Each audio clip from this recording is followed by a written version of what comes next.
Bo'g'inlar nima uchun og'riydi bilasizmi? Va eng muhimi, nega ular tiklanmayapti? Ko'pchilik o'ylaydi, tabletka ichsam o'tib ketadi, ukol olsam tuzalaman deydi. Lekin bu xato. Bo'g'inlar tashqaridan emas, ichkaridan, hujayra darajasida tiklanadi. Agar sabab qolsa, og'riq qaytadi. Xo'sh, aslida nimalar bo'lyapti? Organizmda chaqilmagan mehmonlar bor. Bular infeksiyalar, viruslar, parazitlar, patogen bakteriyalar. Ular organizmda yallig'lanishni chaqiradi va bo'g'inlarni yemiradi. Organizm ifloslangan, ya'ni toksinlar, shlaklar natijada tuzlar to'planadi va tog'ay ozuqasiz qoladi. Tog'ay och qolgan, ya'ni kollagen yetishmayapti, glutamin yetishmayapti, xondrotin yetishmayapti va natijada bo'g'inlarda yana muammolar boshlanaveradi.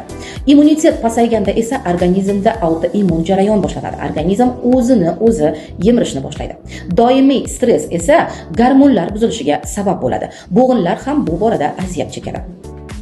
Qon aylanishi yomonlashuvi esa organizmda qon quyulishiga sabab bo'ladi va ozuqa yetib bormaydi.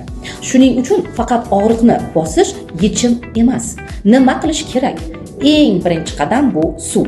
Organizmni tozalash, ya'ni ichak, jigar, limfa, immunitetni ko'tarish, ya'ni kuchaytirish kerak, oziqlantirish kerak va bo'g'inlarni ham oziqlantirib, qon aylanishini tiklash eng muhimi hisoblanadi. Faqat shundagina tiklanish boshlanadi. Bu oson yo'l emas, lekin eng to'g'ri yo'l. Faqat shundagina tiklanish boshlanadi xolos. Og'riqlar kuchaygan payt hozirgi bahor vaqtida. Agar sizga haqiqiy tiklanish kerak bo'lsa, menga murojaat qiling. Biz sababni topamiz va birgalikda yechim qilamiz. Unutmang, sog'ligingiz o'z qo'lingizda.